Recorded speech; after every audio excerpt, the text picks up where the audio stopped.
మాతృదేవో భవ, పితృదేవో భవ, ఆచార్య దేవో భవ, అతిథి దేవో భవ. జయ శ్రీకృష్ణ చైతన్య ప్రభో నిత్యానంద శ్రీ అద్వైత గదాధర శ్రీవాసాది గౌరభక్త బృంద. హరే కృష్ణ కృష్ణ కృష్ణ హరే హరే, హరే రామ రామ రామ హరే హరే. ఏడుకొండలవాడ వెంకటరమణ గోవింద గోవింద. ఆపద గురుకులవాడ ఉదయకాసులవాడ శ్రీవాస గోవింద గోవింద. రాధాకృష్ణ గోవింద, రాధాశ్యామ గోవింద, బృందావన గోవింద, మధుర గోవింద. మహాభక్తులందరికీ ఆ భగవంతుని ఆశీస్సులు, ఆ చిన్ని కృష్ణుడు ఆశీస్సులు ఎలా వేళలా ఉండాలని, ఆ రాధాకృష్ణుడు ఆశీస్సులు కోరుకోవడం అనేది మనం మొట్టమొదట మాతృదేవో భవ, పితృదేవో భవ అనుకుంటున్నాం రోజు. ఒకసారి తల్లిదండ్రులకి నమస్కారం చేసుకోవడమే. ఎందుకంటే ఈ శరీరం ఇచ్చారు కదా, కానీ ఈ శరీరం ఇచ్చింది కృష్ణ పరమాత్ముడే, కానీ అమర రూపంలో ఆ శరీరంలో నుంచి వచ్చాం కాబట్టి ఒకసారి తల్లిదండ్రులకి నమస్కారం చేసుకోవడమే. రోజు నమస్కారం చేసుకోవాలి. ఈరోజు వరుదిని ఏకాదశి, ఆ బోర్డు మీద కామద ఏకాదశి రాశారు, కాదు వరుదిని ఏకాదశి.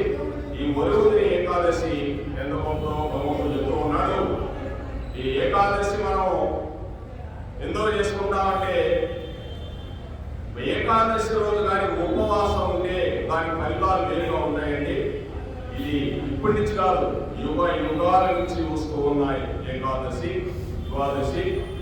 ఏకాదశి వల్ల మన శరీరము పవిత్రం అయిపోతుంది. ఈ ఆహారం కూడా కొద్దిగా తీసుకుంటాం కాబట్టి ఆ రోజు భగవంతుని మీద మనస్సు బాగా కేంద్రీకరించుకుంటుంది. ఇప్పుడు ఆహారం తక్కువ తీసుకుంటామో అప్పుడు మనస్సు మనకి భగవంతుని మీద కేంద్రీకరించడానికి ఆస్కారం ఉంటుంది. ఈ యొక్క మధుసూదన మాసం అంటారు దీన్ని. మధుసూదన మాసం వైశాఖ బహుళ వరుదిని ఏకాదశి. ఇటువంటి ఏకాదశి మనలా ఈ వరుదిని సంవత్సరానికి వస్తుంది. భవిష్యత్ పురాణంలోని యుధిష్ఠిర మహారాజు గారిని శ్రీకృష్ణుడి యొక్క సంవాదం ఇది. కృష్ణ పరమాత్ముడు చెబుతూ ఉంటాడు ఏకాదశి గురించి. యుధిష్ఠిరుని శ్రీకృష్ణుడికి నమస్కరించి ప్రీతితో ఇట్లు పలుకుతూ ఉన్నాడండి. దయచేసి వైశాఖ బహుళ ఏకాదశి వ్రత మహాత్మ్యముల గురించి నాకు తెలియపరచగలరని నేను కోరుకుంటున్నాను కృష్ణ అని ధర్మరాజు అడుగుతూ ఉన్నాడు. అప్పుడు శ్రీకృష్ణుడు, ఓ మహారాజా, ఈ ఏకాదశి వ్రతము ఆచరించిన వారు మిక్కిలి సౌభాగ్యవంతులు కాగలరు. ఈ ఏకాదశి వ్రతాన్ని ఆచరించిన వారు మిక్కిలి సౌభాగ్యవంతులు. సౌభాగ్యం అంటే ఇంకా దానికి తిరగలేదు. అటువంటి సౌభాగ్యవంతులు అవుతారు. ప్రపంచంలో ఉన్న సకల పాపములు ఈ ఏకాదశి వ్రతంతో నశించిపోను. ప్రపంచంలో ఉన్న సకల పాపములు అంటే మనం చేసిన పాపాలు. ప్రపంచంలో ఉన్న పాపాలన్నీ నశించిపోవు. మనం చేసుకున్న పాపం ఈ ప్రపంచంలో తిరుగుతూ చేసుకోవటం కాబట్టి అవన్నీ కూడా నశించిపోతాయి ధర్మరాజా అని కృష్ణ పరమాత్ముడు చెప్తూ ఉన్నాడు. భాగ్యహీనులు కూడా భాగ్యవంతులు. ఎవరైనా ధనం లేని వాళ్ళు ఉన్నా, దారిద్ర్య పీడితుల్లో ఉన్న ఏకాదశి చేస్తే భాగ్యవంతులు అవుతారు. అంటే భాగ్యం అంటే ఒక ధర్మే కాదండి, అన్ని రూపాలలో భాగ్యంగా ఉంటారు అని అర్థం. జన్మ మృత్యువుల నుండి రక్షింపబడి భక్తి మరియు ముక్తిని కూడా పొందుతారు. ఈ యొక్క జన్మ మృత్యువులు, పుట్టడం, చనిపోవడం ఇవన్నీ లేకుండా భక్తి కూడా వస్తుందంట, మరియు ముక్తి కూడా పొందుతారని కృష్ణ పరమాత్ముడు చెప్తూ ఉన్నాడు. ఈ వ్రతము ఆశ్రయించి పూర్వకాలంలో మాంధాత చక్రవర్తి, మాంధాత చాలా గొప్పవాడండి, అయోధ్య ప్రివాస దశరథ మహారాజు యొక్క తాత ముత్తాతలు మాంధాతుడండి. ఆయన మాంధాత చక్రవర్తి. ఆ మాంధాత చక్రవర్తి భగవద్ధామానికి చేరాడంట. మాంధాత చక్రవర్తి ఈ యొక్క ఏకాదశి వ్రతం చేసి ఆ యొక్క భగవంతుడి దగ్గరికి వెళ్ళిపోయాడు. కురుక్షేత్రములో ఏకాదశి వ్రతం చేస్తే ఎంత పుణ్యం అవుతుందో, ఈ ఏకాదశి కురుక్షేత్రంలో సూర్యగ్రహణ దినాలు ఉంటాయి. సూర్యగ్రహణ దినం వచ్చినప్పుడు మీరు 40 కిలోల బంగారం దానం చేస్తే ఎట్టి ఫలితం కలుగుతుందో ఈ ఏకాదశి పాటిస్తే అటువంటి సకల ఫలితం లభించును. కురుక్షేత్రం అంటే యుద్ధం జరిగింది హర్యానాలో. అదే కురు అంటే చేయి, క్షేత్రము అంటే పొలము. దాన్ని కురుక్షేత్రం అంటే కురు అనే మహారాజు పరిపాలన చేశాడు ఒకప్పుడు.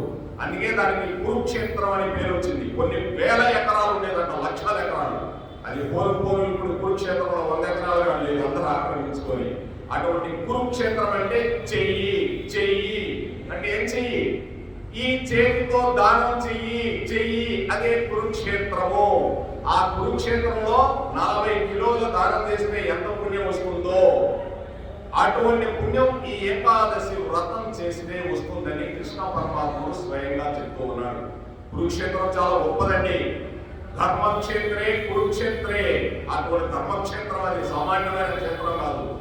కనుక ఓ రాజా ఇంకోటి చెప్తున్నాడు, గుర్రము దానం కంటే, నువ్వు గుర్రం దానం చేసావనుకంటే దానికంటే ఏనుగు చేసిన దానం చాలా గొప్పది.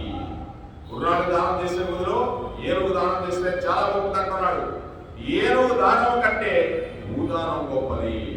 ఏనుగు కంటే ఇంకా భూదానం చేస్తే చాలా గొప్పది. భూదానం కంటే నువ్వులు దానం గొప్పది. నల్ల నువ్వులు దానం చేయాలండి. నల్ల నువ్వులు దానం చాలా గొప్పది, శ్రేష్టమైనది నల్ల నువ్వులు. ఆ నల్ల నువ్వుల గురించి చెప్పుకోవాలంటే సామాన్య విషయం కాదు. నల్ల నువ్వులు దానికంటే సువర్ణ దానము చాలా గొప్పది.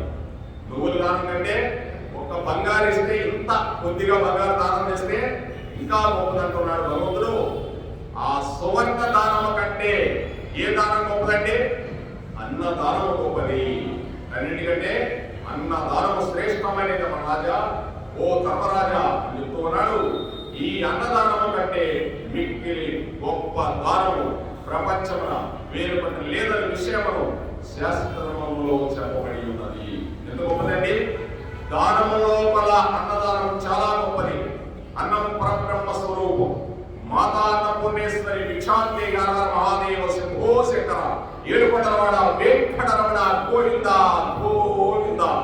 అదండి మాతా అన్నపూర్ణేశ్వరి. ఆ శీలో ఉన్న అన్నపూర్ణేశ్వరి ఇంత కాళ్ళ దాకా ఉన్నది జడ. మీరు ముందు చూడండి, పరమేశ్వరుడు వస్తాడు. అన్నదానం గురించి వచ్చింది కాబట్టి చెప్పుకోవాలి.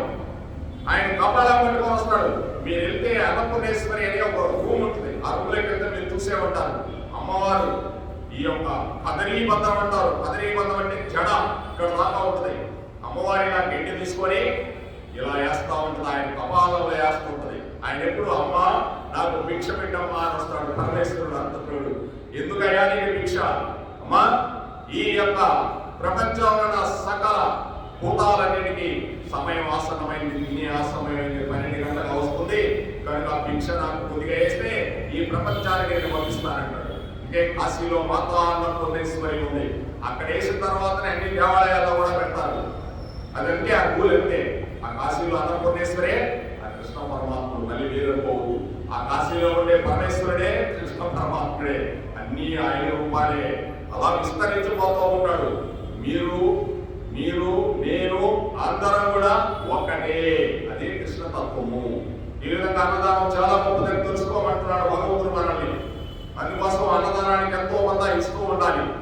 చెయ్యి గురు చెయ్యి అంటే కురుక్షేత్రం చేసినట్టు ఎంతో మంది 2 కేజీలు బియ్యం తెచ్చేయడమే.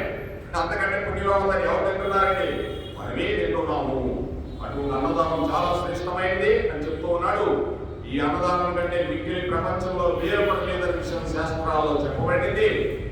ఈ దానం కంటే ఇంకా నిదానం చాలా గొప్పదండి. మానవుడికి నిదానం చాలా గొప్పది. దానం అన్నదానం కంటే నిదానం కూడా ఇంకొక శాస్త్రంలో చెప్పబడి ఉన్నది, చాలా గొప్పదండి. ఈ విధంగా పితృలోకం, దైవలోకం మరియు మానవ లోకం అందరికీ కూడా అన్నదానం వలన సంతోషం కలుగుతుంది. చూడండి, పితృలోకం మన తల్లిదండ్రులు చనిపోతే మనం సంవత్సరానికి ఒకసారి ఏదో పెడుతూ ఉంటాం. పిండ ప్రదానం అంటారు. మరి అటువంటి పిండ ప్రదానం చేయగలిగితేనే మన గొప్ప విశేషం జరుగుతుందండి. మన తల్లిదండ్రులు చనిపోతే వాళ్ళకి ప్రతి సంవత్సరం మనం ఎంతో కొంత దానం చేస్తూ ఉండాలి, పితృ కార్యక్రమాలు చేస్తూ ఉండాలి. అదే దైవలోకం మరియు మానవులు అందరికీ అన్నదానం వలన సంతోషము కలుగును.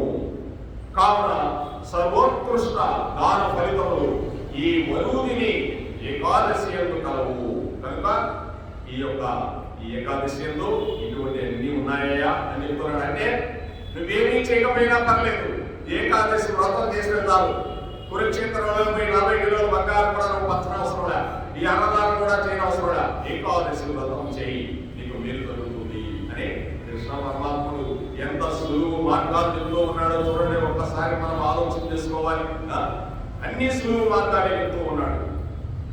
ఈ విధంగా చెప్తూ కొందరు తమ కన్యాదానముతో ధనము సంపాదించి పాపమయ జీవితంలో గడుపుతున్నారు. ఎంతో మంది కన్యల దానం అంటే అమ్మేస్తున్నారు ధనాన్ని. ఎంతో మంది ఇప్పుడు చూడండి ఎన్ని రకాలుగా అమ్మేస్తున్నారు. అవన్నీ అరబ్బ దేశాలకు, ఆ దేశాలకి, ఈ దేశాలకి ఎంతమంది అమ్మేశారు. దానివల్ల ఏం జరుగుతుంది? నరకము తప్పదు. నరకలోకం అంటే మాటలు కాదండి, ఈ పతాల పతాల లోకాలు ఉండే ఆ చీకట్ల లోకాలు, అక్కడ నరాల లోకాల్లో పడేస్తారు. అర్థం వాళ్ళని వచ్చే పనిగా లేదు, ఇంకా వచ్చే పనిగా లేదు, నలుగురు లోకాల్లో పడేస్తారు అంటున్నాడు. అటు కన్యను అమ్ముకుని ధనవశవర్తులై జీవించిన వారు రాబోయే జన్మలకు పిల్లి జన్మము పొందుదురు. భగవంతుడు చెప్తున్నాడు, నేను చెప్పింది కదండి, పిల్లి జన్మాలు పొందుతాడు అన్నాడు. అంటే ఇంకా లేదు, ఆ జన్మ వచ్చిన తర్వాత ఈ వరుదిని ఏకాదశి వ్రతంలో పాల్గొని శ్రీకృష్ణుని పూజించి శ్రద్ధాభక్తితో భగవత్ కథా శ్రవణం కీర్తనం చేసినతో సర్వ పాపముల నుండి విముక్తిని పొందగలరని, అంతేకాకుండా సహస్ర గోదాన ఫలమును పొంది నిత్య గోలోక వాసులవుతారని ఆ యొక్క కృష్ణ పరమాత్ముడు ధర్మరాజు చెప్తూ ఉన్నాడండి. దీనివల్ల మనం ఇవన్నీ చేయలేకపోయినా ఆ యొక్క ఏకాదశి వ్రతం ఉంటే చాలు. ఈ వరుదిని ఏకాదశి అంత గొప్ప ఏకాదశి అని చెప్తూ ఉన్నాడు. హరే కృష్ణ కృష్ణ కృష్ణ హరే హరే, హరే రామ రామ రామ హరే హరే. ఏడుకొండలవాడ వెంకటరమణ గోవింద గోవింద.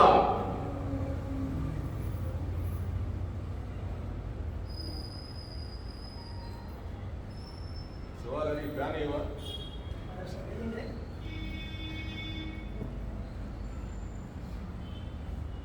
భగవద్గీత 9వ అధ్యాయం అండి. 9వ అధ్యాయంలో మనం నిన్న ఆ యొక్క భగవంతుడు ఎంత పాపకు ఇష్టమైన జీవితాన్ని ఆ విధంగా గడిపిన వాడు కూడా ఆ యొక్క భగవతత్వానికి వచ్చి ఇంకా పాపాన్ని వదిలేస్తే అట్టి వాడికి కూడా నా లోకానికి తీసుకోబోతానంటున్నానని భగవంతుడు చెప్తూ ఉన్నాడండి. మరి అనన్యమైన చింతతో భక్తి శ్రద్ధలతో చేస్తే నా లోకానికి తీసుకోబోతాను అన్నాడు. అనన్యమైన భక్తి, భగవంతుడు చెప్పే మామూలు భక్తి కాదు, అనన్యమైన భక్తి అని చెప్తున్నాడు. ఈ విధంగా భగవంతుడు ఆయన్ని చెప్తూ వస్తూ, మీరు దేవత లోకానికి పోవాలంటే దేవతలను పూజించండి. అక్కడ కొన్ని రోజులు ఉంటారు, దేవతలతో పాటు మీరు కూడా మరణిస్తారు. దేవతలు అక్కడ ఉండకుండా వాళ్ళు కూడా వెళ్ళిపోతారు. పితృదేవతలు అక్కడికైతే పితృదేవతలు దేవాలని చూసేస్తారు. భూత ప్రేతాల వాళ్ళు పూజించే వాళ్ళు ఆ లోకానికి వెళ్ళిపోతారు. నన్ను ఆరాధించేవాడు నా లోకానికి వస్తాడు అని పద్యాలు చెప్తూ ఉన్నాడు. మరి నిన్న పత్రం ఫలం పుష్పం వేదావారికి నాకు ఒక ఆకు పెట్టినా చాలు, నీళ్లు పెట్టినా చాలు అని భగవంతుడు ఆనందంగా మనకి శుభ ఫలితాలు ఇస్తూ ఉన్నాడు. పెద్ద పెద్ద కష్టం లేని కూడా భగవంతుడు ఇస్తూ ఉన్నాడు. అంతేకాకుండా నువ్వేం చేసినా అర్జున, హోమం చేసినా, దానం చేసినా, తపం చేసినా నాకు అర్పించమంటున్నాడు. ఈరోజు ఆ పద్యం చెప్పుకుందాం మనం. 9వ అధ్యాయంలో 27వ శ్లోకం చూడండి. భగవంతుడు ఎక్కడి నుంచి ఎక్కడికి తీసుకొస్తున్నాడు. నిన్న పత్రం ఫలం పుష్పం తోయం యోగి భక్త ప్రయచ్చది, ఏది నువ్వు ఇస్తే అది స్వీకరిస్తాను ప్రయోగాడున్నాడు. ఈరోజు చెప్తున్నాడు, యక్కనోసి యదస్నాసి యద్యుహోసి దదాసి యత్ పశ్యసి కౌంతేయ తత్పురుష్య అదర్పణం. మదర్పణం అంటే నాకు అర్పిస్తే చాలు అని చెప్తున్నాడు భగవంతుడు. ఓ అర్జున, నీవేది చేసినను, తినినను, హోమం అర్చినను, దానము చేసినను, తపస్సు చేసినను దానిని నాకు అర్పించమయ్యా. భగవంతుడు ఏం చెప్తున్నాడు? ఏమన్నా చెప్తున్నాడండి. నువ్వేదైనా చెయ్యి. ఏం చెప్తున్నాడు ఇక్కడ? ఏది చేసినా అంటున్నాడు. ఏదంటే మంచి పని. తినినాను, తింటున్నావు, ప్రసాదాలు తిన్నాను, కృష్ణార్పణం. ఇంట్లో అన్నం తిన్నాం, కృష్ణార్పణం. నైట్ తిన్నాం, కృష్ణార్పణం. బయట టీ తాగుతాం, కృష్ణార్పణం. హోమం అనొచ్చిన నువ్వేదన్నా హోమం చేసావు అనుకున్నావు, ఆ హోమం చేసిన చెడ్డి యాగం చేస్తావు, లేకపోతే సుదర్శన యాగం చేస్తావు, ఏం చేసినా కూడా నాకు అర్పించవయా. దానం చేసినా కూడా ఒకరికి దానం చేస్తున్నావంటే నాకు అర్పించవయా. తపస్సు చేస్తున్నావంటే ధ్యానం, ఆ ధ్యానం చేసినా తపస్సు చేసినా అది కూడా నాకు అర్పించవయా అంటున్నాడు భగవంతుడు.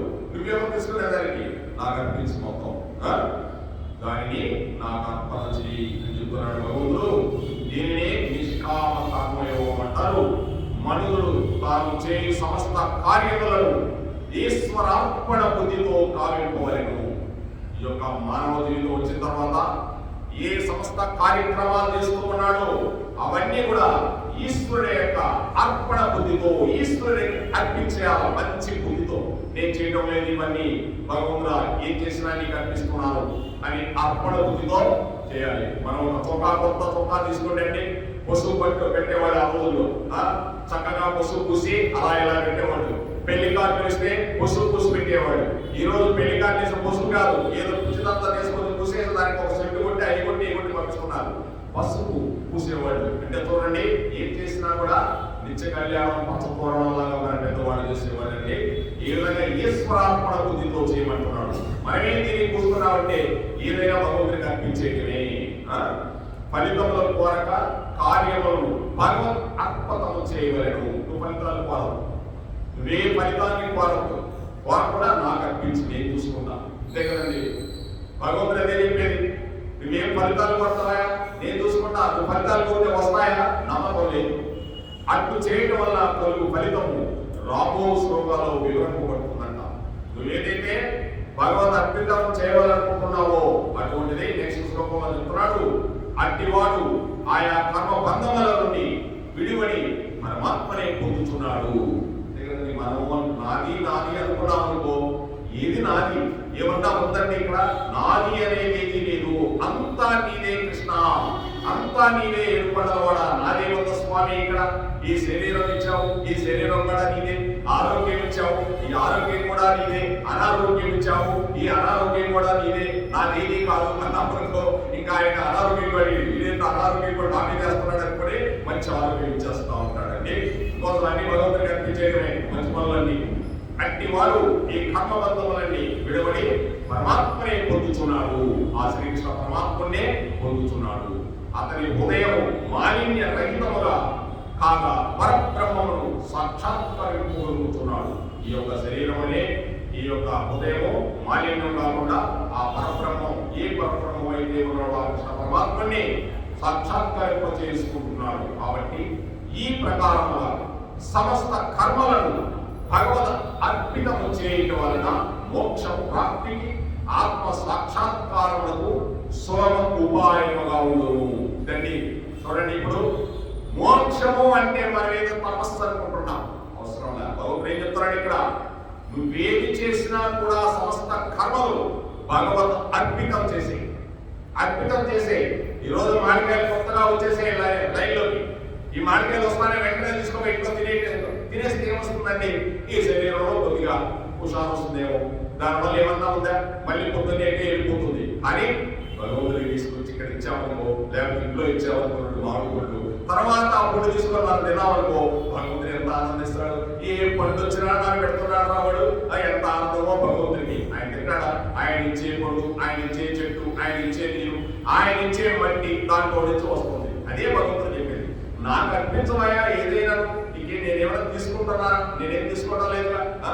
చూడండి, తల్లిదండ్రులు కూడా ఎంత కష్టపడి సంపాదించి ధనం కూడా పెట్టి బిల్డింగ్లు అయ్యి బంగారు ఎంత కూడా పెట్టి పోయేటప్పుడు నా దగ్గర వెళ్ళిపోతారు. ఇదిగో నాకు చెప్పాను, ఏమన్నా తింటున్నారండి పాపం. నిజంగా కొంతమంది తల్లిదండ్రులు తినక గడ్డికి కూడా తినకుండా దాచిపెట్టిన వాళ్ళు చాలా మంది ఉన్నారండి.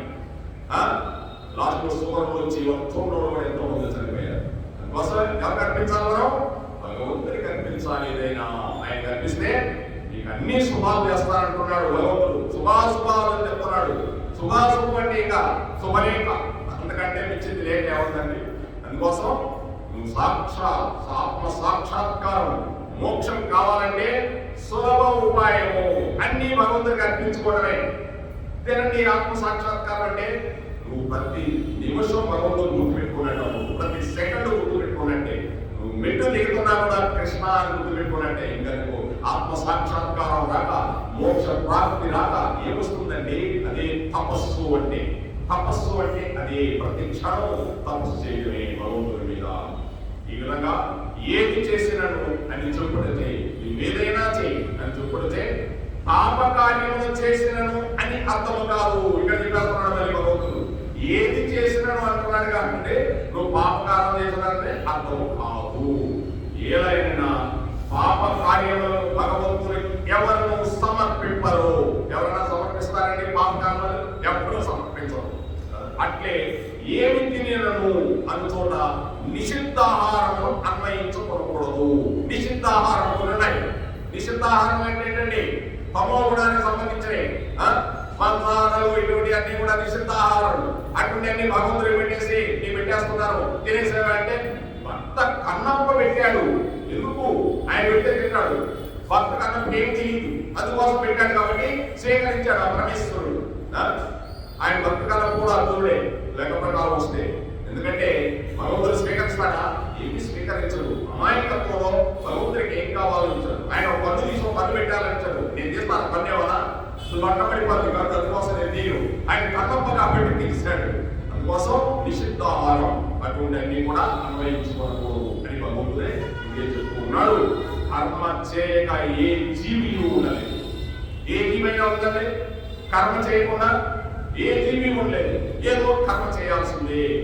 ఉదయం లేచినది మొదలు రాత్రి పరుల వరకు పెక్కు కార్యములను జీవులు చేయించుంటుంది. లేచిన కాడించి ఏదో ఒక పని చేస్తూనే ఉంటాం. ఏదో ఒక పని, ఏదో ఒకటి ఆ కుర్చీ అడిగడమో, ఇంట్లో అదొక చేయడమో, లేకపోతే చేయడమో. ఖాళీగా ఉండే పనే లేదు.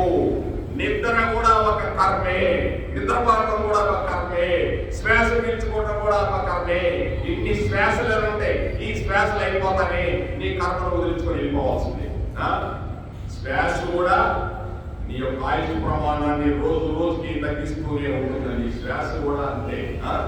ఈ విధంగా ఎటు తిరిగి వారిని తప్పక చేయవలసి ఉన్నది కాబట్టి, ఏది పెక్కు కార్యములను జీవుడు చేయవలసి ఉన్నది కాబట్టి, కావున కృష్ణార్పణమస్తు బ్రహ్మార్పణమస్తు అని వారిని ఎలా చేయగలదు మనం? ఎందుకు అలా చేయలేము? ఏదైనా కూడా క్రమ చేసినప్పుడు కృష్ణార్పణం, రామార్పణం అని, శివార్పణం అని ఆ భగవంతుడికి అర్పించేటవన్నీ కృష్ణార్పణమస్తు. మీరు పెళ్ళంతా అయిన తర్వాత పంతులు గారు చూడండి ఏం చెప్తారు తెలుగులో. పంతులు గారు అయితే యత్ర యోగేశ్వర కృష్ణ యత్ర పార్థో ధనుర్ధర తత్ర శ్రీర్విజయో భూతిక ధ్రువా నీతిర్మతిర్మిమా. యోగేశ్వరుడైన శ్రీకృష్ణ పరమాత్ముడు ఎచ్చట ఉండును, మీది ధనుర్ధారి అయిన అర్జునుడు ఎచ్చట ఉండును. అతడు విజయము, సంపద, ఐశ్వర్యము, శాంతి నిశ్చయంగా అక్కడ నిలబడి ఉంటుందండి. అందుకోసం కృష్ణార్జునుడు ఉండాలి ఇంట్లో. ఆయన ఎలా ఉంటాడు? కృష్ణుడు యోగీశ్వరుడై ఉంటాడు. అర్జునుడు ఎలా ఉంటాడు? ధనుర్ధారి అయి ఉంటాడు. అంటే నీకు భయం లేదు. కృష్ణార్జునుడు ఉన్నారు. అటువంటి ఫోటో పెట్టుకోవాలి ఇంట్లో. అందుకోసం అటువంటి కృష్ణార్జునుడు కావాలి.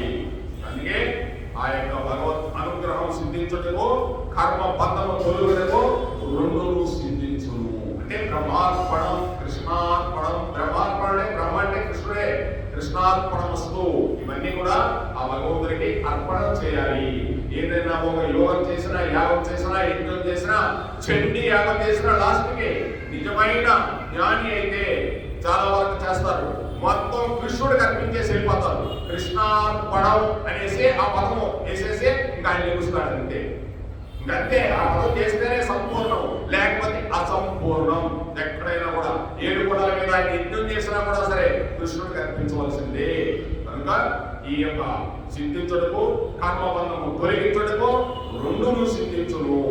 కావున మోక్షం అనేది సర్వులకు సులభ ఉపాయము. భగవంతుడు చెప్తున్నాడు, అన్ని నాకు అర్పించవయా, నీకెందుకు నేను ఎదురు పెట్టుకుంటాను ఈ కర్మలన్నీ. నువ్వు మొయ్యలేవు, నువ్వు మొయ్యలేవా, నేను మోస్తానయా, ఎంతైనా మోస్తాను నేను అంటున్నా. ఎదురు పెట్టవా అంటున్నాడు భగవంతుడు. కనుక మనందరం ఏం చేయాలి? ఆ కృష్ణ పరమాత్మ మన తండ్రి గారిని ఎదురు పెట్టాలి. 2 పుట్టలు తీసుకొచ్చి మొయ్యవయా అంటే కోసం మోస్తాడండి. చిన్నప్పుడు మన తండ్రి చిన్నపిల్లవాడు నడుస్తుంటే ఒక చిన్న కథ ఉందండి. చిన్నపిల్లవాడు నడుస్తూ ఉన్నాడు. ఆ రోజు నడిచేయలేవాడు మనందరం. లేదా అమ్మవాడు ఊరిపోవాలి నడిచేవాళ్ళు. నడిచి నడిచి రాళ్ళలో నడుస్తున్నాడు. ఇంకా ఆయన నడుస్తున్నాడు, పక్కన ఆయన అంటున్నాడు, ఆయన నడుస్తూ ఎత్తున్నట్టున్నాడు. పిల్లవాడు పాపం రాళ్ళలో నడిస్తే ఎత్తుకోలేడా అంటా ఉన్నాడు. సరే ఎందుకోలేదు, మా పిల్లవాడిని 2 భుజాల మీద కూర్చోడు. నడుస్తూనే ఉన్నాడు. నడుస్తూనే బాగా అలసలు వచ్చింది.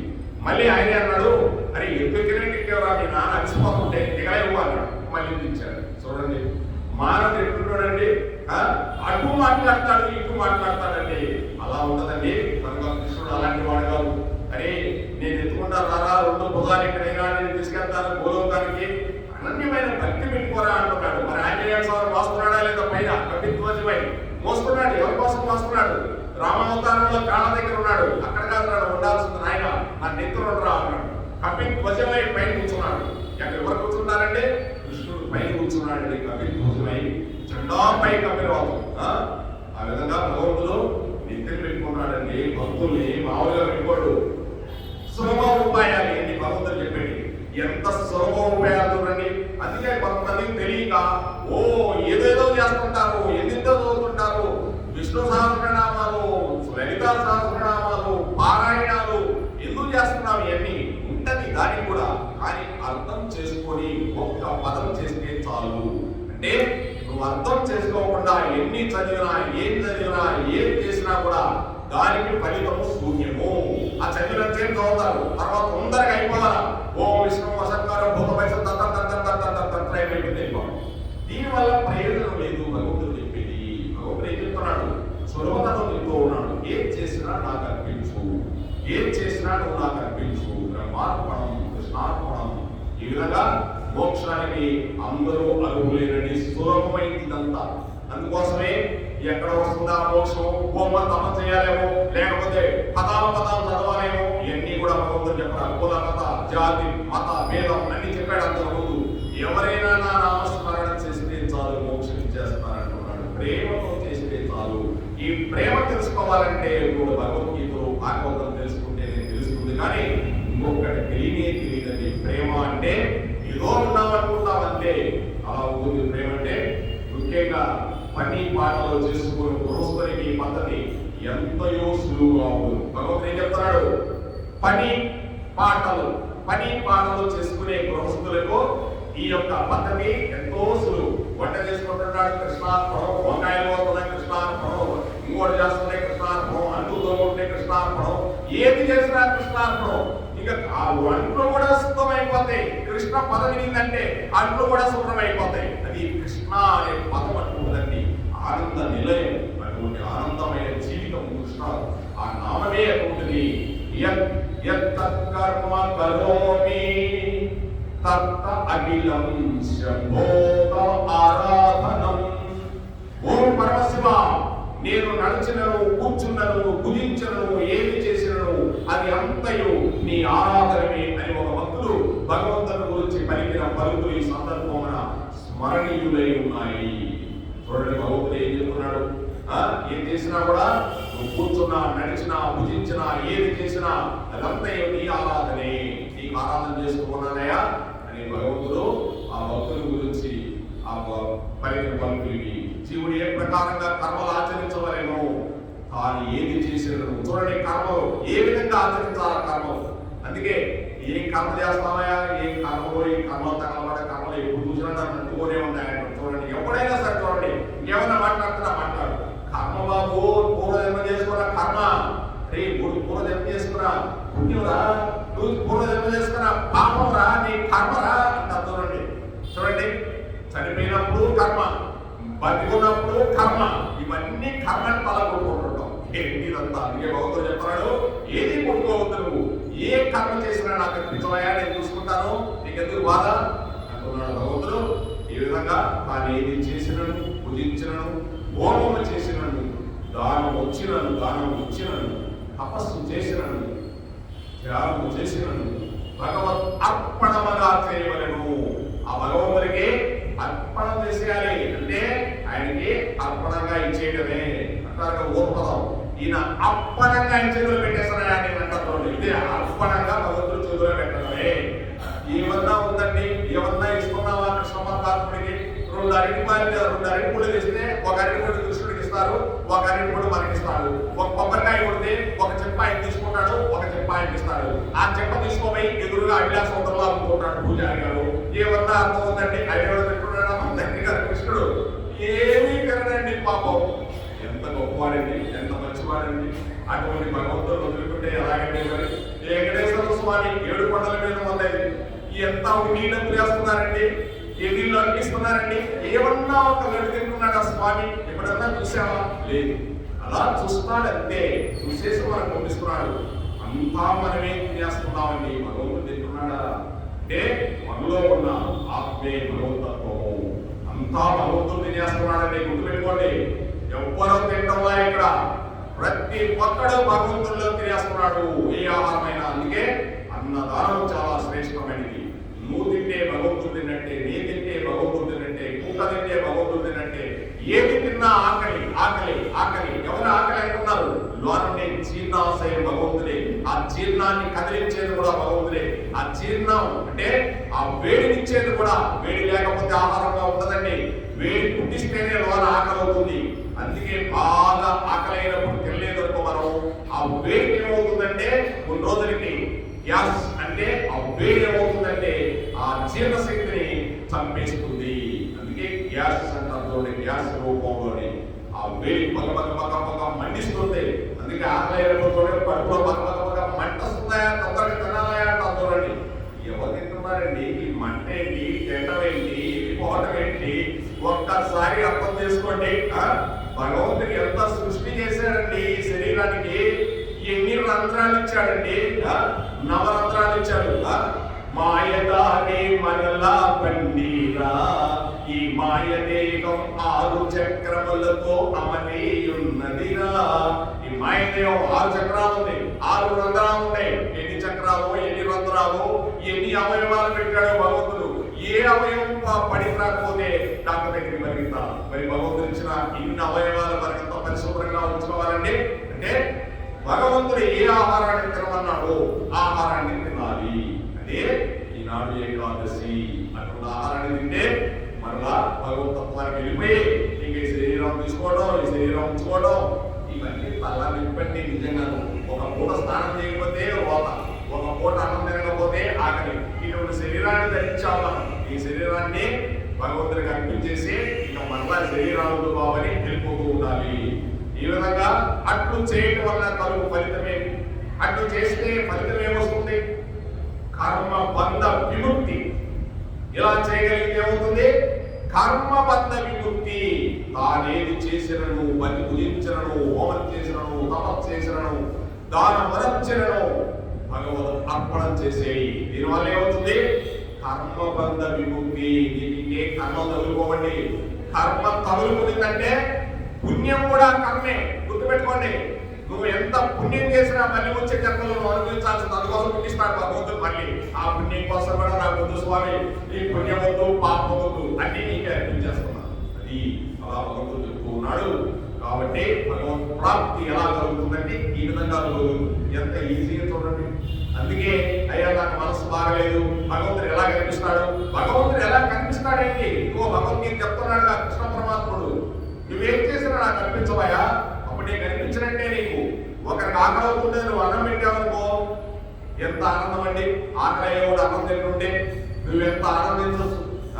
పిల్లవాళ్ళు పరిగెత్తుకుంటా వచ్చి ఇంటికి వచ్చి అమ్మ అన్నం పెట్టండి, అమ్మ తొందరగా వేడి అన్నం పెట్టి పెరిగేసి మజ్జిగేసి పచ్చడేసి ఇన్ని రకాలు పెట్టి ఇంకా తినరా అంటే వాళ్ళని వెళ్ళిపోతున్నాం. ఎవరన్నా ఆ విధంగా పెట్టేవాళ్ళు ఉన్నారండి? ఎవరన్నా ఉంటారా? తల్లి తర్వాత పెట్టే అంత శక్తి ఎవరికీ లేదు. ఏది నువ్వేదన్నా బాగలేదన్నా కూడా అమ్మ సరేలేదా నేను బాగా చేస్తాను. అదే భార్యని బాగలేదంటే అమ్మ మాకు ఎన్నోడో లేవా అంటే మా అమ్మ దగ్గర నేను బాగా తినంటే అదే మీ అమ్మ దగ్గర తిరిగిపో, నా దగ్గర తిరగండి. ఏడన్నా అమ్మ దగ్గర తిరిగేదానికి. కానీ ఏదో అమ్మ నువ్వు దర్శనం పచ్చనే తిరగాలని తిరిగిపోవాలా, కళ్ళు మూసుకొని తిరిగిపోవాలని. అమ్మ అంటే అమ్మే. అందుకోసండి ఆ కృష్ణ పరమాత్మని మనం ధ్యానం చేస్తే, ఏది అయినా అర్పించేస్తే మనకి ఎట్టి సంబంధం లేదు. కృష్ణార్పణం ఇది వదిలించుకోవాలి మన ముందు. అని ఇది నేను ఇచ్చాను, ఆ దానం నేను చేశాను, ఇది నేను చేశాను అనుకుంటే నీ కర్మబంధమైన ఎదుర్కొంటుంది. నువ్వు మళ్ళీ ఆ కర్మబంధానికి రావాలా. ఈ కర్మబంధాన్ని వదిలించుకోకపోతే చెప్తున్నాడు భగవంతుడు. అట్లు సమస్త కర్మలను భగవత్ అర్పణము చేయడం వలన కలుగు ఫలితమును వచించుతున్నారు. మళ్ళా చెప్తున్నాడు చూడండి, ఒక పద్యానికి ఎంత డిఫరెన్సో మళ్ళీ దానికి అవి కలగొట్టుకుంటున్నాడు కృష్ణ పరమాత్ముడు. అందుకే 9వ అధ్యాయం అర్జున రాజవిద్య రాజముఖ్య యోగం ఇటువంటి సీక్రెట్ విద్య, ఇటువంటి ముఖ్యమైనది మరి ఒకటి లేదు. అందుకు రాజవిద్య రాజముఖ్య యోగం అనేది ఇది చాలా సీక్రెట్ విద్య. ఇటువంటి విద్య నేను చెప్తాను. ఎవరు చెప్తారండి విద్య? ఎవరో చెప్పరు, మనకు కూడా తెలియదు. ఏం తెలుసు? ఎవరికైనా ఇచ్చారనుకో, నేనుగా ఇచ్చారని కాళ్ళ దగ్గర వేసుకుంటా అందరికి, నేను ఆ పని చేస్తున్నా, అందరికి ఇస్తాను అది ఇస్తున్నాను. ఏంటి నువ్వు ఇచ్చేది? నువ్వేమన్నా చేసుకొస్తున్నావా? నువ్వేమి ఇవ్వడంలా ఆ కృష్ణ పరమాత్మ ఉండబట్టి ఈ చెయ్యి ఉండబట్టి ఇచ్చావు. అదే నేను మంత్రంలో ఉంటే ఈ చెయ్యి ఇవ్వగలిగితే ఇతను పెరగాల్సి వస్తుంటే ఏంటి ఇచ్చేది? నువ్వు కోట్లు సంపాదించకుండా కొడుకోవాయా, నీకెందుకు దాన ధర్మాలు చేతులలో అంటాడు కొడుకు. ఆయన ఎంతది కొడుకు అంటాడు, వాడు అంటే నేను ఇంకా దాన ధర్మాలు చేస్తాడంట, లేదు కొడుకోకుండా అంటారు. చూసారండి, ఎవరిస్తున్నారండి? అంతా పరమాత్ముడు ఇస్తున్నాడు. ఆ పరమాత్ముడికి మనమే ఇస్తున్నాము. దానం ఒకటి చేయి కింద ఉందంటే, నీ చేయి పైన ఉందంటే ఒక భగవంతుడు కింద పెడుతున్నాడు. నువ్వు భగవంతుడే ఇంకో భగవంతుడికి ఇస్తున్నావు. అంతేనండి, మాయా ఇదంతా భగవంతుడి మాయ. శుభాశుభ ఫలైరేవం మోక్షసే కర్మ బంధనై సన్యాస యోగ యుక్తాత్మా విముక్తో మాము వైశ్యసి. పార్థ, ఈ ప్రకారముగా కర్మ సమర్పణ యోగముతో కూడిన వాడివై పుణ్య పాపముల ఫలములు కాక కర్మ బంధముల నుండి నీవు విడిపడగలవు. అట్లు విడిపడిన వాడివై నన్ను పొందగలవు అర్జున. అంటే భగవంతుడు ఏం చెప్తున్నాడు ఇక్కడ? శుభాశుభ ఫలైరేవం మోక్షసే కర్మ బంధనై. అంటే ఈ యొక్క కర్మ సమర్పణ యోగముతో, అంటే ఈ కర్మ అనే సమర్పించేస్తున్నావు, నాకు ఏం చేసినా కూడా నాకు సమర్పిస్తున్నావు. అటువంటి యోగముతో కూడిన వాడివై, అది కూడా యోగమే, నాతో కలుస్తున్నావు.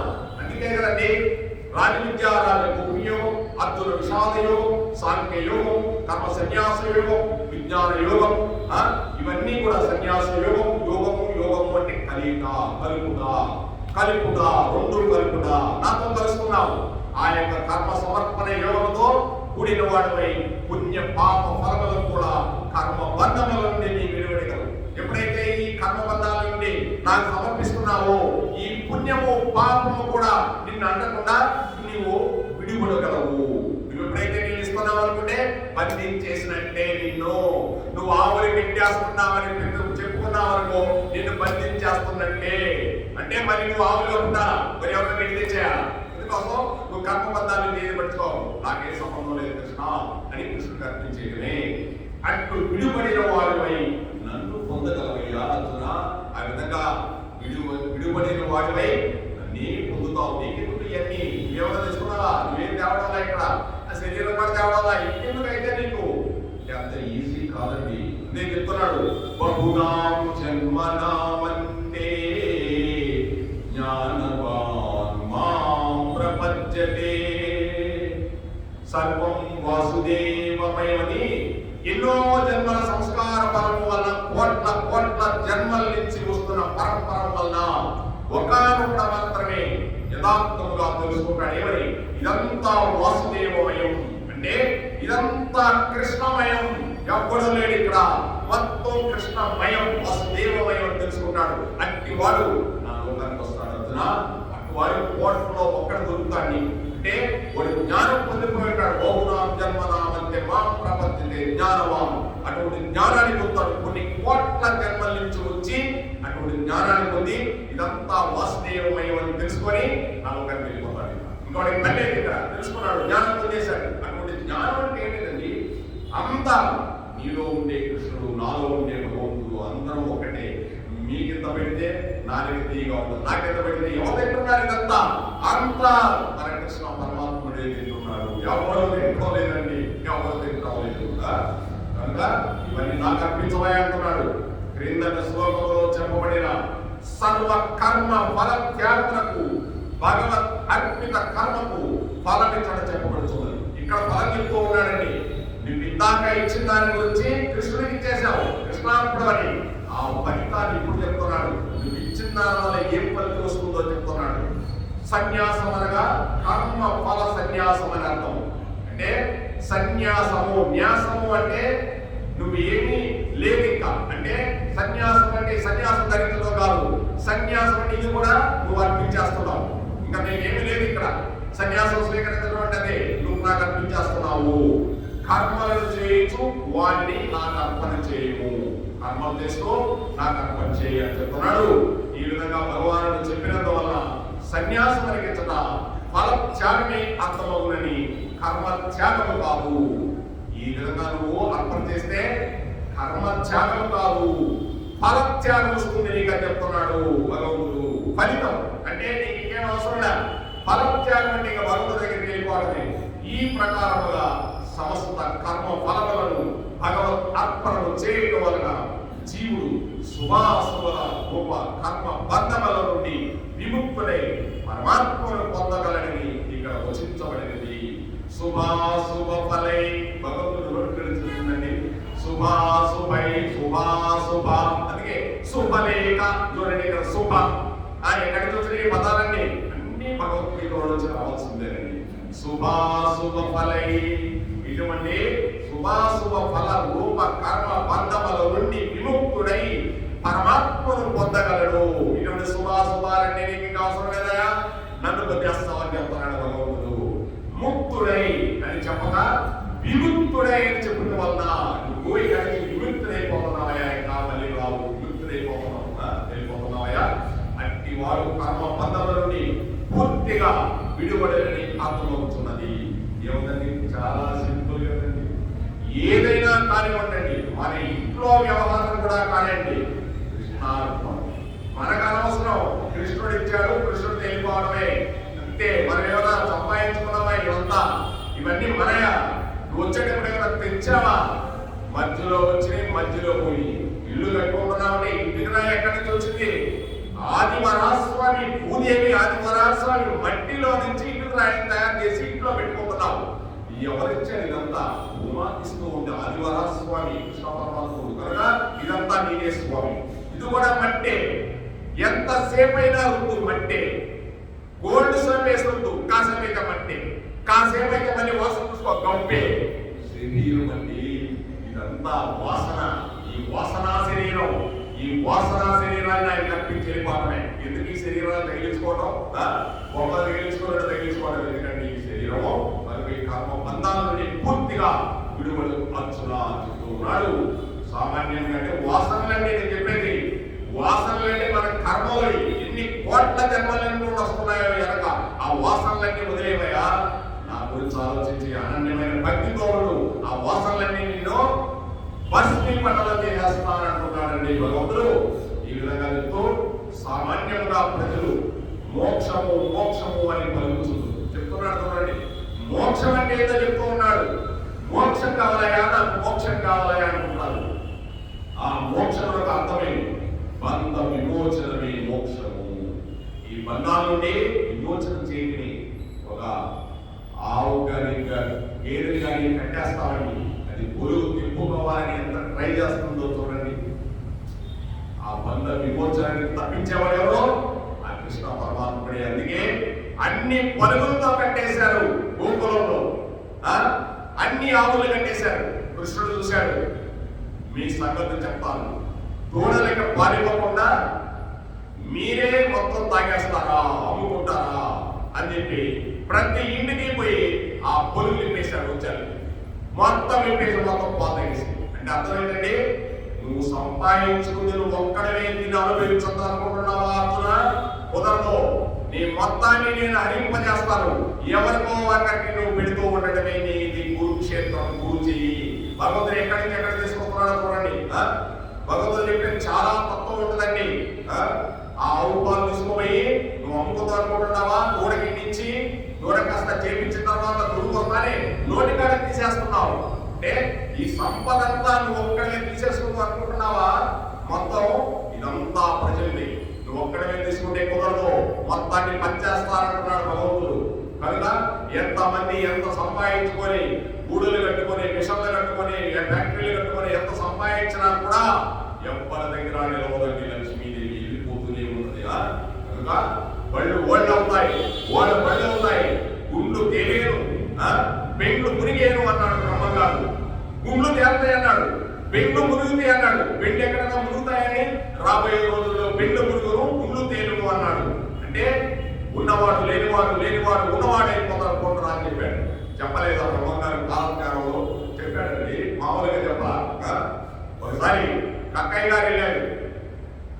ఆయన కక్కయ్య గారు మాదివంశంలో పుట్టాడు. ఆయన ఎవరో కాదు, ఆయన యమధర్మరాజు. ఆయన భార్య పేరు ముత్తమ్మ. ఆ భార్య పేరు ఏంటి? ఆమె సుమారినీదేవి. యమధర్మరాజు భార్య వాళ్ళ పేరు పుట్టించాడు. ఈయన రకరకాలుగా ఇబ్బంది పడుతుంటే నన్ను ఆ విధంగా అంటున్నారా, ఈ విధంగా అంటున్నారా అంటే వాళ్ళ ఇంటికే వెళ్ళాడు. ఇంటికి వెళ్ళి చక్కగా కూర్చున్నాడు.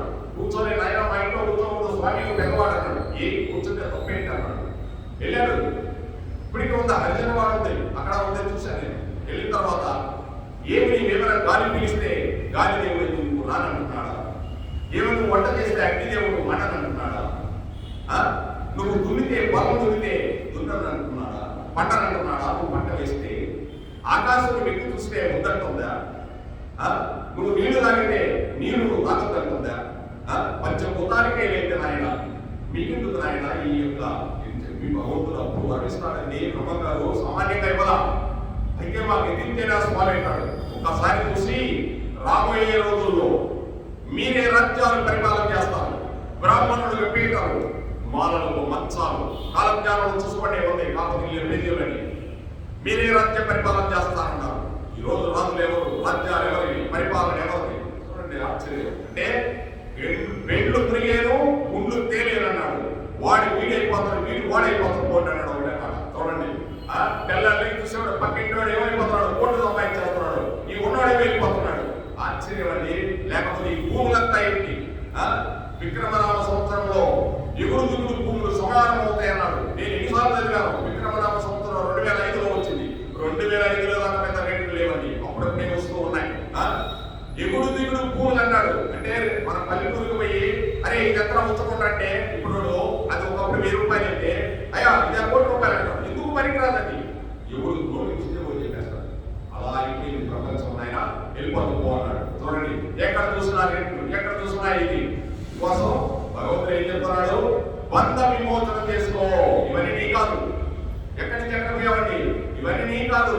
బంధ విమోచన చేసుకో, మోక్షం వస్తుంది. చూడండి ఎంత సింపుల్ గా చెప్పాడు. నాది నాది అనుకుంటే ఈ బంధంలో ఇరుక్కుపోతాం. సాలి పురుగు ఆ గూట్లో ఎలా ఇరుక్కుపోతుందో ఉండి ఉండి ఉండి ఉండి ఉండి సాలి పురుగు 3 రోజులకు ఆ గూడు తెచ్చేసి వెళ్ళిపోతుంది. ఆ విధంగా ఈ బంధంలో ఇరుక్కుపోతాము అని చెప్తున్నాడు భగవంతుడు. ఏమి బంధము? కర్మబంధము. ఏమి కర్మలు? శుభాశుభ ఫలముల వసంగు కర్మలు. ఏమి బంధము? ఏమి కర్మబంధము? ఏమి కర్మలు? శుభాశుభ ఫలముల వసంగు కర్మలు. శుభాశుభ కర్మలు. అట్టి కర్మ రూప బంధముల నుండి విడుదల అవటమే మోక్షము. మోక్షము మోక్షం అంటారు. ఏంటంటే మోక్షం, ఇదే మోక్షం అంటే.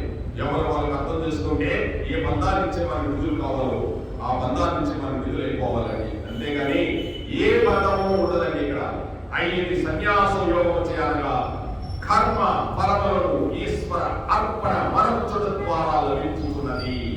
ఈ సన్యాస యోగం అంటే సన్యాసం కాదండి, సన్యాస యోగ సిద్ధం అంటే కర్మ ఫలములను ఈశ్వరార్పణ బుద్ధితో అర్పించుటే దానిని సన్యాసము అని చెప్తూ ఉన్నాడు. దీనిని నిష్కామ కర్మయోగము అంటారు. ఇక్కడికి వచ్చేసాడు భగవంతుడు. అంటే ఏమి చేసినా నువ్వు నిష్కామ కర్మయోగం అంటే నాకు అర్పించు. నీకు అంటుకోదు, ఇక నీకు అసలు అంటుకోదు. అయితే శుభాశుభములు రెండు ఇచ్చట బంధనములుగా వదిలింపబడ్డ గమనింపదగింది. అశుభ కర్మ అశుభ ఫలములు బంధమని అందరికీ తెలిసిన విషయమే. కానీ అయితే అతీత పరమార్థ దృష్టి ఎందు దృశ్యము గాని అంతర్గతము ఏ కర్మ గాని ఏ ఫలం గాని మిథ్యే అవుటచే శుభకర్మయు శుభ ఫలములను దాని ఎందే అంతర్గతమును బట్టి అదియు బంధమని ఇతర తెలుపబడినది. కావున దానిని కూడా దాటి సత్య వస్తువులకు పరమాత్మను శుభకర్మ గాని శుభఫలము గాని ఈ రెండు కూడా భగవంతుడిలో ఉండిపోయేటే కాబట్టి ఈ రెండు కూడా దాటిపోవాలి. అంతే కదండి. పెళ్ళేటప్పుడు శుభకర్మ, వెళ్ళిపోయేటప్పుడు అశుభకర్మ, రెండు మనకే కదండి. నేను పెళ్లి చేసుకున్నానండి, ఒకరికి ఆనందంగా శుభకర్మ చేసుకున్నాను, వెళ్ళిపోయినప్పుడు అశుభకర్మ చేసుకుంటున్నాను. చూడండి, ఈ రెండు కూడా భగవంతుడిలో ఉండేవి. కనుక ఈ రెండు కూడా భగవంతుడు ఏం చెప్తున్నాడు, ఈ పరమాత్మ దృష్టి దృశ్యం కానీ అంతర్గతమని ఏ కర్మ కానీ ఏ ఫలము కానీ మిథ్య గురించే ఈ యొక్క శుభకర్మ శుభఫలాన్ని దాటి అంతర్గతమగు ఈ బంధాన్ని దాటి ఆ భగవంతుడిలోకి వెళ్ళిపోమని, సత్య వస్తువులోకి వెళ్ళిపోమని చెప్తున్నాడు. అంటే పుట్టిందే శుభమే, వెళ్ళిపోయేటో అశుభమే. ఈ రెండు కూడా శుభాశుభాలే. కనుక ఈ రెండు కూడా నాలోకి వెళ్ళిపోతాయి. కాబట్టి ఈ రెండు దాటిపోయి నువ్వు ఎక్కడికి వెళ్ళాలి, నాలోకి వచ్చేసి అంటున్నాడు, పరమాత్మలోకి వచ్చేసి అంటున్నాడు. ఈ రెండు కూడా నాలోనే ఉండేవి, ఈ రెండు కూడా నీకు అవసరం లేదు, నాలోకి వచ్చేసి అని చెప్తున్నాడు భగవంతుడు. ఈ విధంగా శుభకర్మ రూప బంధం ముఖ్యములకు ప్రమాదకరమైనది కాదు. మొదట దాన్ని ఆశ్రయించి క్రమముగా దానిని నిర్వికల్ప స్థితికి తీసుకోవాలి. నిర్వికల్ప స్థితి అంటే ఏమీ ఉండదు, అలా నిర్వికల్పంగా ఉంటాడు. అదే నిర్వికల్ప స్థితి. స్వభావించి నువ్వు నిర్వికల్పంగా ఉండిపోతావు. అయా నిర్వికల్ప భాష చూడండి పేరు, అలా నిర్వికల్పంగా ఉండిపోవాలని చెప్తున్నాడు. ఈ ప్రకారంగా కర్మలు తత్ఫలితములు ఈశ్వర అర్పణ అనర్చుట వలన కర్మబద్ధమైన బంధముల నుండి జీవుడు విముక్తుడై పరమాత్మను చేరుకోతున్నాడు. అలాగే సన్నిరహితంగా కర్మలను ఆచరించడం వలన లేక కర్మలను భగవత్ అర్పణ గావించడం వలన ఈ కర్మలందరి దోషము నివృత్తమవుతున్నది. అందుచే జీవుడు కర్మబంధ విముక్తుడై భగవత్ సాహిత్యమును పడుతున్నాడు. అంటే ఈ కర్మబంధాలన్నీ కూడా ఒక మాటలో చెప్పాలంటే కృష్ణార్పణం. ఈ శుభాశుభాలు శుభ అశుభాలు కూడా భగవంతుడికి అనిపించేయడం. ఏదైనా కూడా నేను శుభం చేసుకుంటాను, కొన్ని రోజులకి నాకు అశుభంగానే చేస్తాను. పుట్టినప్పుడు మరణం, పోయినప్పుడు మరణం, ఇవన్నీ కూడా భగవతత్వానికి కుదిరేయడమే. ఇవన్నీ నీకు అనవసరం, నాకు అనిపించే గొప్ప నేను చూసుకుంటా అని చెప్తూ, ఏదైనా మోక్షం అంటే తప్ప చేయడం కాదు, మోక్షం అంటే ఏదో చేయడం కాదు. ఈ కలియుగంలో చేయాల్సిన పని కృష్ణార్పణం. ఏ యుగంలో కూడా అన్ని భగవంతుడికి అర్పించేయడమే. ఈ కర్మ బంధం ఎటువంటిది, శుభాశుభ ఫల రూపమైనది. కాబట్టి కర్మబంధం నుండి జీవుడు విముక్తులు కావాలి. ఈ కర్మబంధం నుండి జీవుడు విముక్తుడైపోవాలంటే ఇక మళ్ళీ రావడం బావడం ఇవన్నీ ఉండకూడదు. అమ్మ మళ్ళీ వాడడం, తాతయ్య ఇంటికి రావడం ఏం ఉండకూడదు. అమ్మ మళ్ళీ ఎందుకు, తాతయ్య లేదు, ఒకేసారి పెద్ద తాతయ్య ఇంటికి వెళ్ళిపోవడమే. అందుకే చెప్పాడుగా, తల్లి తండ్రి గురువు దైవము తాతయ్యలు తెలుసు, మన తగిన వాడిని కూడా నేనే అందరూ ఎవరు గురించి తెలుసుకున్నాను, ఇంకా నువ్వు తెలుసుకోవాల్సింది పో అన్నాడు. ఈ విధంగా ఆచరించు సమస్త కర్మలను ఈశ్వరార్పణ చేయడం వల్ల కర్మ బంధ విముక్తి పరమాత్మ ప్రాప్తి ఈ రెండు కూడా సత్ఫలితానికి దారితీస్తాయని చెప్తున్నానండి భగవంతుడు. అంటే ఈశ్వరార్పణ చేసి భగవంతుడికి అర్పణ చేసి, ఈశ్వరార్పణ అంటే మరి ఈశ్వరుడు కాదండి. ఏదైనా ఈశ్వరుడు అంటే అందరినీ పోషించేవాడు, పుట్టించేవాడు, లైఫ్ చేసుకునేవాడు, ఆయనే ఈశ్వరుడు అంటారు. అటువంటి కర్మ బంధ విముక్తి నుంచి మనము పరమాత్మ ప్రాప్తికి వెళ్ళాలి. ఈ కర్మ బంధాల నుంచి పరమాత్మ ప్రాప్తికి వెళ్ళాలి. మనకి ఒక ఏది వచ్చినా కూడా భగవంతుడు అర్పించేది మనకు సంబంధం లేదు. చక్కటి వారి వచ్చింది, పిల్లలు వచ్చారు, డబ్బు వచ్చింది, ధనం వచ్చింది, అన్ని వచ్చినాయి, ఇవి కూడా కృష్ణుడికి అర్పించేయడమే. అంతేనండి, ఆయన ఇచ్చినే కదా, ఆయనకి అర్పించేయడమే కృష్ణార్పణ. ఎదురుగా కనిపించే ఆ కూడా కృష్ణుడే చేయి, కృష్ణుడిగా బంధం ఇచ్చేసి ఇదే కృష్ణార్పణ బంధం విముక్తి. సర్వ జీవులతో తనకు సమభావమే కలదని వారి వారి భక్తిని బట్టి వారు తరించిపోదని భగవానుడు ఇంకా వచ్చిస్తున్నాడు. రేపు రాధే రాధే రాధే రాధే రాధే రాధే రాధే రాధే రాధే రాధే కృష్ణ గోవింద రాధే రాధే కృష్ణ గోపాల రాధే రాధే రాధే రాధే రాధే రాధే కృష్ణ గోవింద రాధే రాధే కృష్ణ గోపాల రాధే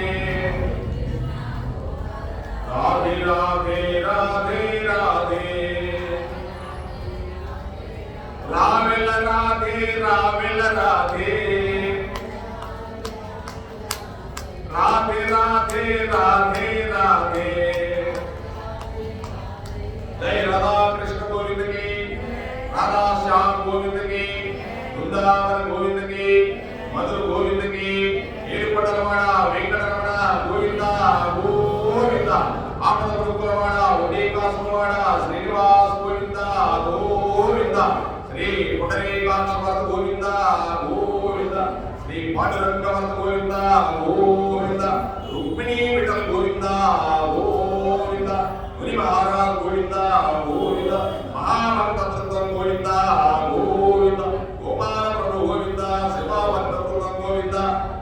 సర్వం శ్రీ కృష్ణార్పణమస్తు. ఇవన్నీ ఎవరండి? గోపాల ప్రభువులు, శివాగారి అంతా కృష్ణుడే. అందుకోసం అందరూ కృష్ణార్పణం వస్తుంది.